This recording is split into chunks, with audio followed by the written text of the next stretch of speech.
2 बार भगवान नाम संकीर्तन और कंजूसी बिल्कुल भी नहीं। सभी लोग अपने हाथों को, भगवान ने ये हाथ किस लिए दिया, भगवान ने ये कंठ किस लिए दिया, जिह्वा क्या करने के लिए दिया, बुराई करने के लिए।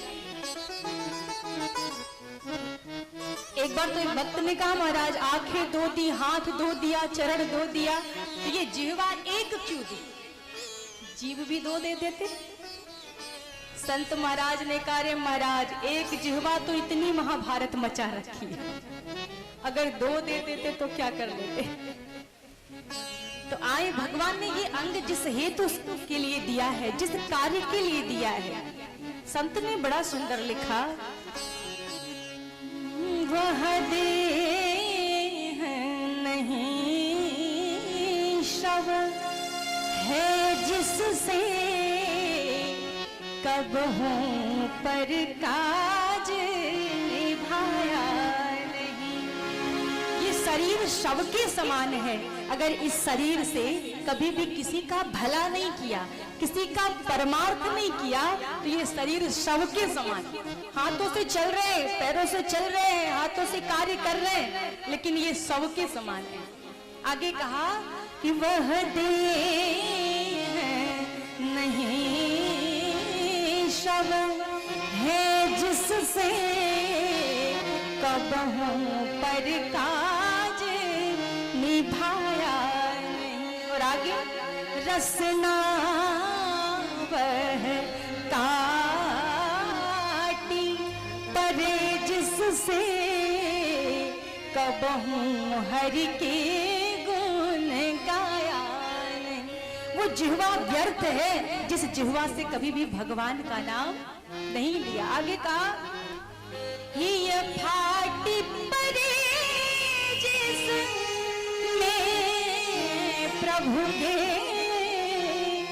मन मंजुल रूप समाया नहीं। यदि पाया न मंजुल राघव को तो जीवन में कुछ पाया नहीं।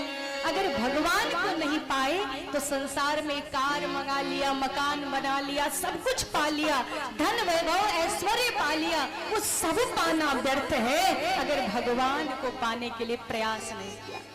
हमने ये नहीं कहा कि भगवान को पाया नहीं, पाने का प्रयास करना चाहिए, क्योंकि भगवान इतने दयालु है ना कि वो तो बस प्रतीक्षा करते रहते हैं प्रयास आपका हो।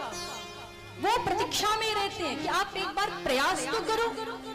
भगवान तो इतने कृपालु, इतने दयालु कि भगवान के जो नारी की निंदा करने वाला रजत था, धोबी, आप सभी जानते हैं, जब भगवान साकेत जाने लगे ना तो सबको भगवान धाम भेज रहे थे, सबको स्थान दे रहे थे, तो धोबी गया, धोबी को सबने हटा दिया। ध्यान देना, जब वो माता जानकी सीता मैया की निंदा करने वाला धोबी जब ऊपर गया तो यमदूतों ने कहा, तुम्हें यमलोक में स्थान नहीं मिलेगा, तुमने जानकी मैया जगत जननी की निंदा करी है।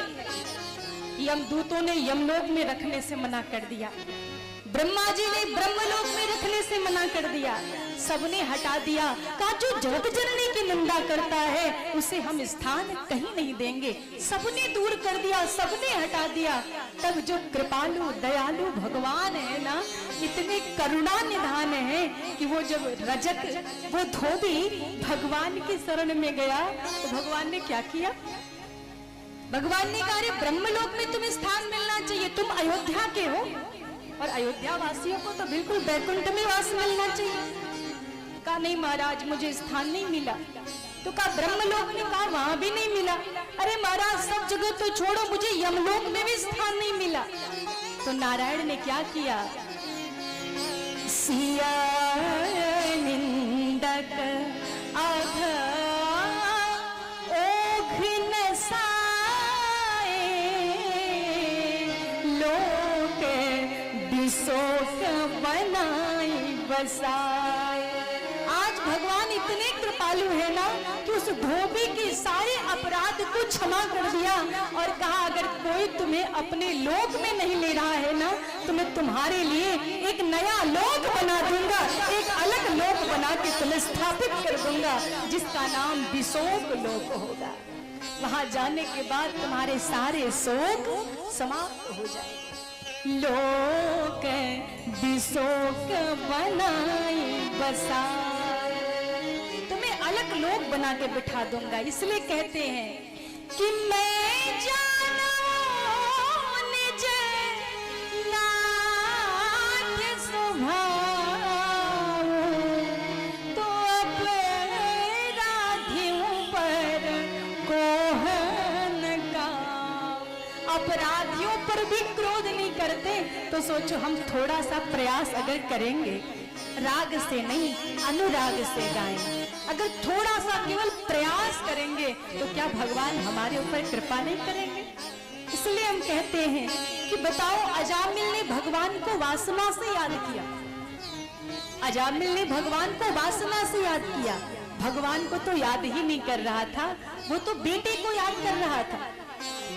बेटे का नाम नारायण ले रहा था, नारायण जल्दी आओ, नारायण जल्दी आओ, मेरे प्राण पखेरु उड़े जा रहे हैं, नारायण नहीं आओगे क्या? आवाज लगाए जा रहा है, कहता है नारायण अब लगता है प्राण मुख को आ गए हैं, प्राण निकलने वाले हैं, नारायण सामने नहीं आओगे क्या? बेटा नारायण तो नहीं आया लेकिन साक्षात नारायण सामने आके खड़े हो गए, भगवान सामने आके खड़े हो गए कि मेरा नाम बुलाया जा रहा है। तो जब वासना से याद किया गया तो परमात्मा प्रकट हो गए। तो हम और आप अगर उपासना से याद करेंगे तो भगवान अवश्य प्रकट होंगे, इसमें कोई संदेह नहीं है, अवश्य आएंगे। एक प्रयास तो होना चाहिए, है कि नहीं? तो आए सभी लोग प्रेम पूर्वक प्रयास करें भगवान को रिझाने का। जगत को रिझाने का बहुत प्रयास कर लिया, भगवान को रिझाने का प्रयास किया जाए। और आपको बताएं जगत को रिझाने का कितना भी प्रयास करेंगे लेकिन संसार में ऐसा कभी हो कि सब आपसे प्रसन्न हो जाएं? ऐसा हो सकता है?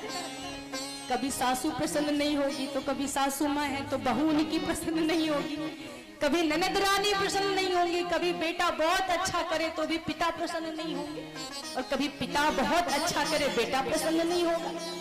तो आप जितना समय जगत को रिझाने में देते हैं ना, उस परमात्मा को रिझाने में अगर दे देंगे, सब आपके फैन बन जाएंगे, सब आपके पीछे पीछे घूमने लगेंगे। जितना समय उनको देते ना उतना भगवान को दे।